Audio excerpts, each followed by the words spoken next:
When Mark and Lisa Holloway bought the Spanish-style home in Calabasas, they had no idea what they were stepping into. The realtor, a sharp-suited man with an easy smile, had mentioned that the house once belonged to Kendrick Lamar. A selling point, really, a piece of rap history. But what he hadn't mentioned, what no one had, was that something in that house had never left. First, it was just small things. A door that wouldn't stay shut. The faint, almost imperceptible sound of a deep voice murmuring in the night, rhythmic, like spoken-word poetry. Mark, a lawyer with a strictly logical mind, blamed faulty hinges and overactive imaginations. Lisa, an artist with an intuitive nature, wasn't so sure. Then came the piano. It sat in the corner of the living room, a sleek, black Yamaha Grand, left behind by the previous owner. Neither Mark nor Lisa played, but sometimes, in the dead of night, the keys pressed down one by one. Softly at first, like someone finding a melody. Then, unmistakably, the opening notes of Sing About Me, I'm Dying of Thirst. One evening, Mark sat up in bed, heart pounding. The voice was clearer now, a low, urgent murmur coming from the hall. He grabbed his phone, turned on the flashlight, and crept toward the sound. The hallway was empty except for the mirror at the end, the one Lisa had insisted on keeping.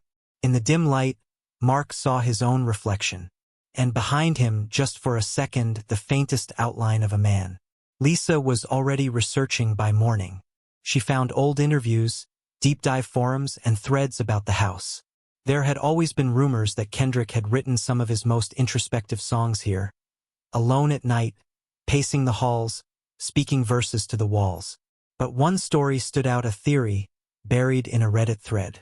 They said Kendrick had written Untitled Unmastered, in this house, driven by something unseen.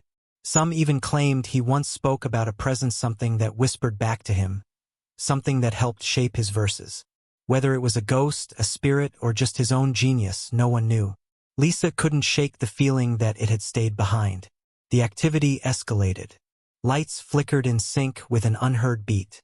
Mark swore he heard the front door open and close at odd hours, but the security cameras showed nothing. One night, Lisa woke to the sound of a deep sigh beside her bed, the unmistakable presence of someone standing there. When she turned on the light, no one was there. But the words "We gon' be alright" were scrawled in the condensation on the mirror. They tried to ignore it. They tried to rationalize it. But the night the speakers turned on by themselves, blasting the opening lines of DNA. They packed their bags and left. The house remains unsold now. No realtor can keep buyers interested for long. Something about the feeling inside. A weight in the air. A rhythm that never stops. And if you listen closely, late at night, you might still hear the echoes of bars that were never recorded. The Holloways never spoke openly about why they left. When asked, Mark would mutter something about bad wiring and weird acoustics, while Lisa would just shake her head and change the subject. They sold the house at a loss, handing the keys over to a young couple from Chicago, Devon and Amara, who were drawn to its history, its charm, its energy. They moved in with excitement, undeterred by the rumors. Devon, a music producer, saw the house as a creative sanctuary. He set up his studio in the room with the best acoustics, the one at the end of the hall where the light always flickered just so. Amara, a journalist, had an eye for detail, a way of noticing things others didn't. She was the first to realize the house had a rhythm of its own. It wasn't just the occasional creak of the floorboards or the way the wind seemed to hum against the glass doors. It was the way Devon's equipment picked up sounds that weren't their breaths between beats, murmurs buried beneath the bass, a cadence that didn't belong to any of his tracks. And then there was the handwriting. One evening, Amara found an old notepad in the kitchen drawer, the kind realtors leave behind after a sale. Someone had scribbled across the top page in hurried, slanted print. "Did you hear that too?" The next night, the words were gone. The page was blank. Devon dismissed it at first. He had heard stories of haunted studios, of late-night recordings picking up voices from another time. Sound had a way of layering itself into spaces, etching itself into walls. He wanted to believe it was just that resonance. But one night, as he played back a fresh track, His spine went rigid. Somewhere, in the background, beneath the drum loop, a voice whispered a name. Not his, not Amara's, someone else's. And it wasn't done speaking yet. The days stretched on in a haze of sun-drenched afternoons and restless nights. The house was beautiful, almost too beautiful. The smooth stucco walls, the warm terracotta tiles, the way the late light pooled in golden puddles across the hardwood floors. Amara loved the arched doorways, the carved wooden beams that lined the ceilings, the way the air always carried the faintest scent of something unplaceable, old wood, maybe, or the trace of someone else's cologne lingering long after it should have faded. But at night, the beauty of the house felt different. Hollow, almost. The shadows stretched a little too long. The silence settled too heavily, pressing against her ears like an unspoken thought. Devon spent hours in the studio, tweaking tracks, layering sounds, letting the house breathe into his music. He was obsessed with the way it shaped the acoustics, how the space seemed to give every beat a depth he hadn't heard before. The speakers filled the room with bass-heavy rhythms, but sometimes, beneath the music, he thought he caught something else, something quieter, just beneath the surface. A voice, maybe, a whisper lost in the reverb. The first time it happened, he assumed it was a glitch, a corrupted file, an audio artifact, something explainable. He isolated the track, stripping it down layer by layer. The drums, the synth, the bass line, until all that remained was silence. And then, beneath it, that voice again, barely audible, slipping between frequencies, speaking words he couldn't quite catch. He played it again, slower this time. Not words, a name. He shut the laptop, stood too quickly. The chair scraped against the floor, the sharp sound cutting through the quiet like a blade. The room suddenly felt smaller, the air thick, like he wasn't alone, like something unseen was waiting, listening. In the kitchen, Amara sat at the counter, staring at an old notebook she had found in one of the drawers. The pages were yellowed, the edges curled from age or maybe just from being touched too many times. She ran her fingers over the indentation of old handwriting, faint lines pressed into the paper where ink had once bled deep. She could just make out the ghost of a sentence, something scrawled hastily, unfinished. "Do you hear?" The rest was smudged, lost. A shiver ran down her spine. She flipped through the pages, searching for more, but they were blank, empty. Then, from somewhere in the house, music started playing. Not from Devon's studio, not from the speakers in the living room. It was faint at first, just a distant hum. A melody carried on the air like a memory that didn't belong to either of them. Slow, deliberate notes, the kind that linger too long in the spaces between. Piano. But they didn't own a piano. Amara's breath hitched in her throat.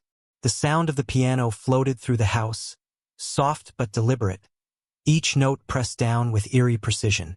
It wasn't some warped trick of the wind or the house settling, it was music, raw and real, filling the empty spaces between the walls. She pushed back from the counter, her hands gripping the edge as if grounding herself. Her heartbeat pounded against her ribs, a nervous, skittering rhythm that felt almost out of sync with the melody. The house was still, the air heavy. The music came from the far end of the hall, from the living room. Her body moved before her mind caught up, feet gliding across the cool floor, breath shallow as she rounded the corner. The living room was dim, the curtains drawn, allowing only the pale glow of the streetlights outside to cast long, warped shadows over the furniture. And there, in the farthest corner, stood the piano. She hadn't noticed it before. Had it always been there? It looked old, the kind of instrument that had seen too many hands, too many years. The wood was dark, nearly black, the surface scuffed and scratched, as if someone had played it too roughly, too often. The keys moved. She saw them move, a deliberate press, one after another, as if invisible fingers still lingered on them. The melody was slow, drawn out, heavy with something she couldn't name. Her stomach twisted. She stepped closer, each movement careful, cautious. The music wavered, the notes hanging in the air before fading into silence. The keys stilled. The air was thick, charged, as if the house itself was waiting. A whisper soft, almost imperceptible, brushed against the nape of her neck. She turned sharply, heart leaping, eyes darting through the room. Nothing. No one. But she wasn't alone. She knew she wasn't alone. She backed away slowly, pulse hammering in her throat. She needed to tell Devon. She needed to get out of this room. But as she turned to leave, the faintest movement caught her eye just beyond the piano, in the reflection of the darkened window. A figure, still, silent, standing in the doorway behind her. Don't forget to subscribe and like if you liked this story. Amara's breath hitched in her throat, her body locking in place as if the weight of the room itself had pressed down upon her. The reflection in the glass was subtle, almost a trick of the dim light, but she knew what she saw. The outline of a figure tall, unmoving, its edges blurred as though it wasn't entirely there. She fought the primal urge to run, every nerve screaming for her to move, to tear herself away from whatever was lurking behind her. But something deeper, something instinctual, held her in place. She needed to see, needed to know. Slowly, her fingers clenched into fists at her sides. The air felt thick, dense with an energy she couldn't describe, like the atmosphere before a storm, pressing against her skin. The silence in the room had a presence of its own, heavy and humming, as though something just beyond the edge of reality was waiting to be acknowledged. She turned. The doorway was empty, but the feeling remained. Amara swallowed hard, her throat dry, the ghost of her breath visible in the cold air. The house had been warm just moments ago. Now, it felt like something had drained the heat from the space, leaving only a creeping chill that coiled around her limbs. The piano sat silent, its keys still, as if nothing had disturbed them. But the weight in the air told a different story. She backed away slowly, her steps measured, careful. The floor beneath her felt unsteady, as though something beneath the foundation was shifting. The hallway stretched before her, longer than she remembered, the shadows along the walls seeming to stretch and pull, as if something unseen lingered just out of sight. She moved quickly, almost running now, her breath coming in sharp, uneven gasps. Devon was in the studio. He had to be. She reached the closed door and hesitated only for a second before pushing it open. The room was dark except for the faint glow of the computer screen, its blue light casting eerie shadows against the walls. Devon sat at his desk, his back to her, his headphones on. He hadn't heard her come in, but he wasn't moving. The usual rhythm of his body, the slight sway of his head to the beat, was gone. He was unnaturally still, shoulders tense, his hands frozen over the keyboard. And then, through the speakers, she heard it. That voice.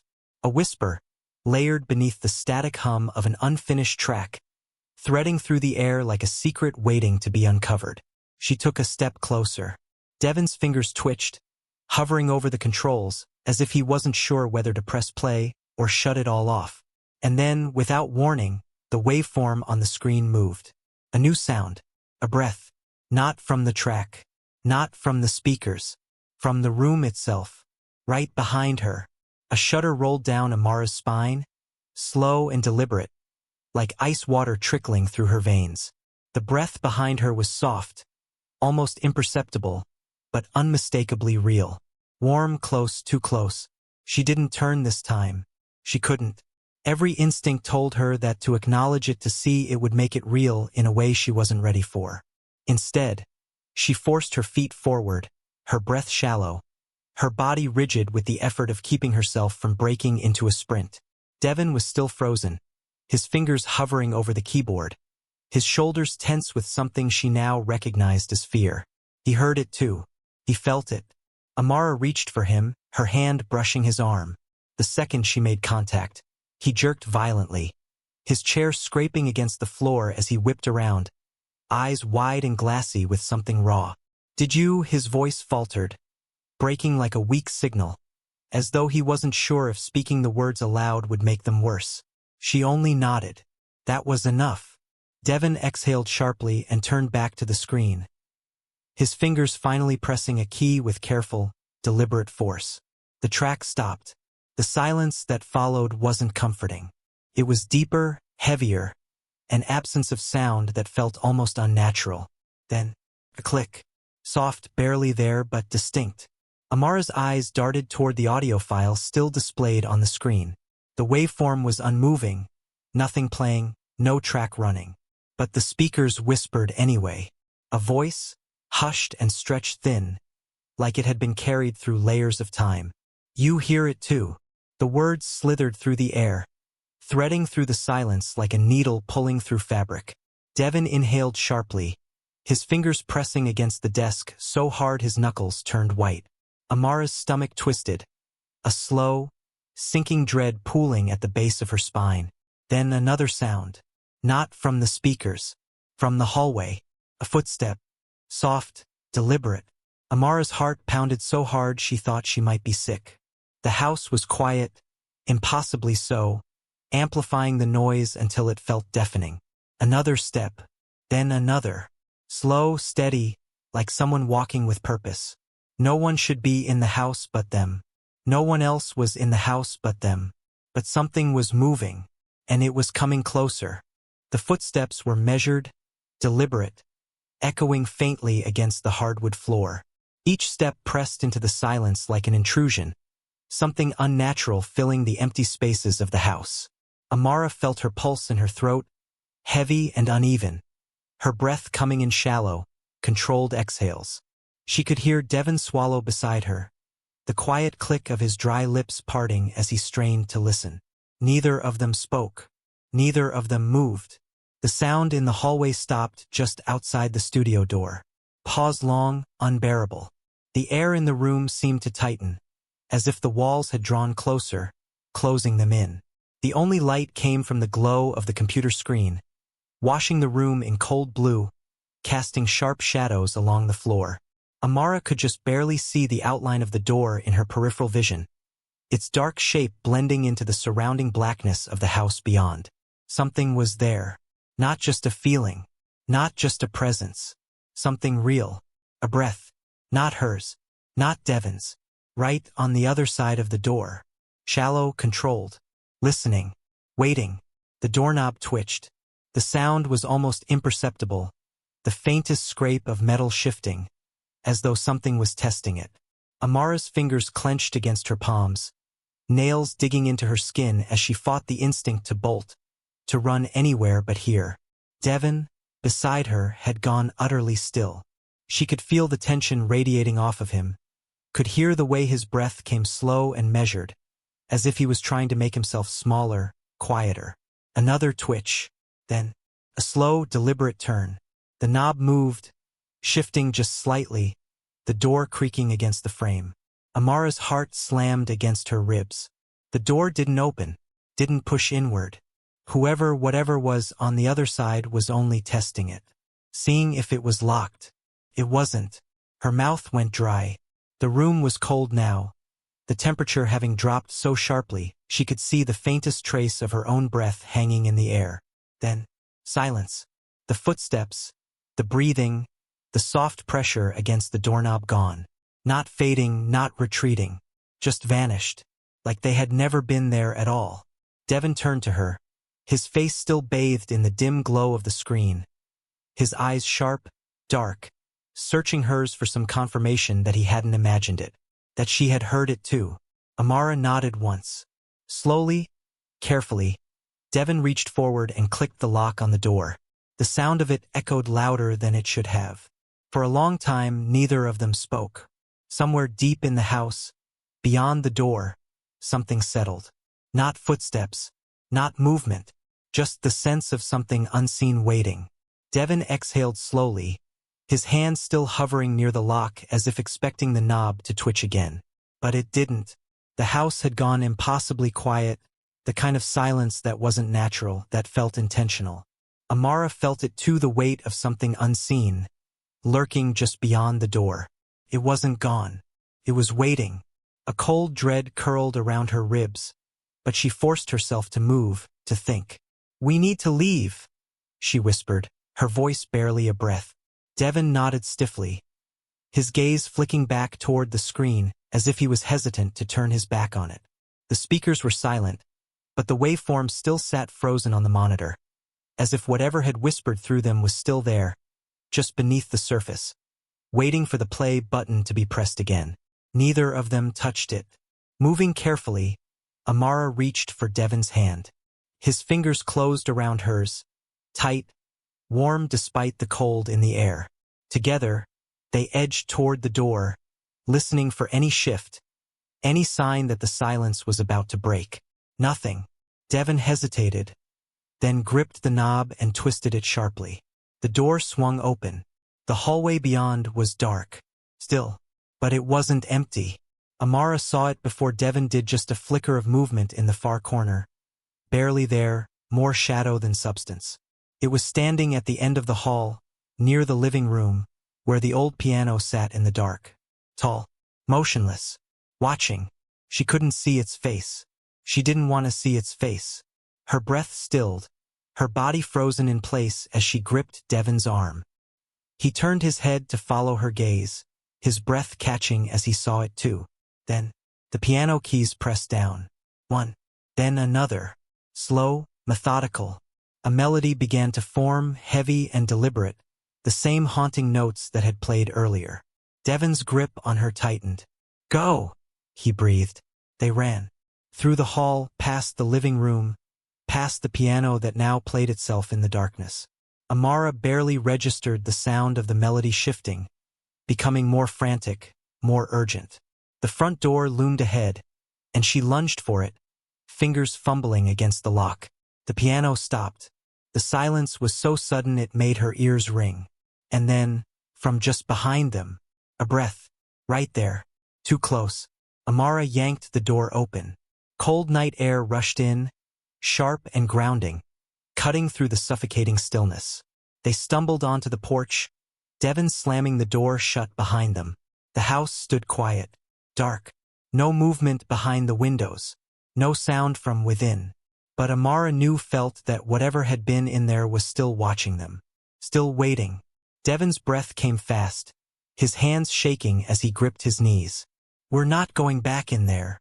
Amara didn't answer. She didn't have to. They never stepped foot inside that house again. And neither did anyone else. Don't forget to subscribe and like if you liked this story.